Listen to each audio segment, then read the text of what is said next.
പ്രിയപ്പെട്ട പ്രേക്ഷകരെ, സംസ്ഥാനത്തുടനീളം 80-ാം സ്വാതന്ത്ര്യദിനാഘോഷത്തിന്റെ നിറവിൽ പരേഡുകൾ സ്വീകരിച്ചും ത്രിവർണ്ണ പതാക ഉയർത്തിയും ഇപ്പോൾ സ്വാതന്ത്ര്യദിനാഘോഷ ചടങ്ങുകൾ നടക്കുകയാണ്. തത്സമയ ദൃശ്യങ്ങളിലേക്ക് നമുക്ക് പോകാം.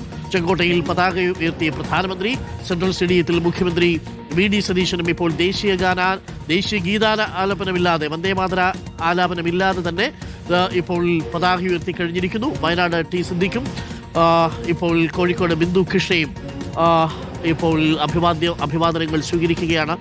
തിരുവനന്തപുരം സെൻട്രൽ സ്റ്റേഡിയത്തിലാണ് മുഖ്യമന്ത്രി വി ഡി സതീശൻ ഇപ്പോൾ വിവിധ ബറ്റാലിയനുകളുടെയും പ്ലാറ്റൂണുകളുടെയും അഭിവാദനങ്ങൾ സ്വീകരിക്കുന്നത്. തത്സമയ ദൃശ്യങ്ങളാണ് പ്രേക്ഷകർ ഇപ്പോൾ കാണുന്നത്.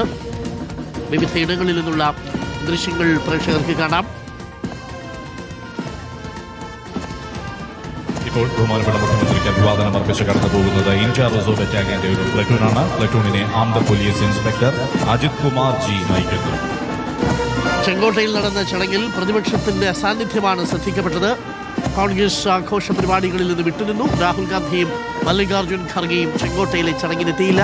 ACC ആസ്ഥാനത്ത് 10 മണിക്ക് പക്ഷേ ഇരു നേതാക്കളും ചേർന്ന് പതാക ഉയർത്തി. കേരള സർക്കാർ വന്ദേമാതരം ഒഴിവാക്കി. തിരുവനന്തപുരം സെൻട്രൽ സ്റ്റേഡിയത്തിലെ സ്വാതന്ത്ര്യദിനാഘോഷത്തിൽ വന്ദേമാതരമില്ല. ജില്ലകളിൽ വിവിധ മന്ത്രിമാരാണ് നേതൃത്വം നൽകുന്നത്. ഇപ്പോൾ സെൻട്രൽ സ്റ്റേഡിയത്തിൽ നിന്നുള്ള കാഴ്ച കാണാം. മുഖ്യമന്ത്രി വി ഡി സതീശന് അഭിവാദനം അർപ്പിച്ചുകൊണ്ട് വിവിധ ബറ്റാലിയനുകളും പ്ലാറ്റൂണുകളും മുന്നോട്ട് പോകുന്ന കാഴ്ചയാണ് പ്രേക്ഷകർ കാണുന്നത്. ആന്ധ്രാപ്രദേശ് സ്റ്റേറ്റ് പോലീസിന്റെ പ്ലറ്റൂണാണ്. പ്ലറ്റൂണിനെ ഇൻസ്പെക്ടർ ജി നയിക്കുന്നു.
വിഭാഗങ്ങളുടെ അഭിവാദനം സ്വീകരിക്കുന്നത്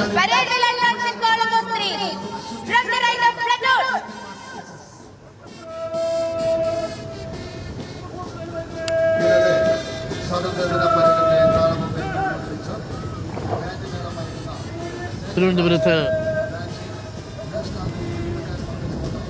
മുഖ്യമന്ത്രി വി ഡി സതീശനാണ് അഭിവാദനം സ്വീകരിച്ചത്. ഇപ്പോൾ ചെന്നൈയിലെ സ്വാതന്ത്ര്യദിനാഘോഷത്തിലേക്ക് കൂടി ഒന്ന് പോകാം. ചെന്നൈയിൽ വന്ദേമാതരത്തിന് മുമ്പ് തമിഴ്ത്തായ് വാഴ്ത്തുപാട്ടുണ്ടായിരുന്നു. ചെന്നൈയിലെ സ്വാതന്ത്ര്യദിനാഘോഷത്തിലെ ചടങ്ങുകളാണ്. പതിവ് പോലെ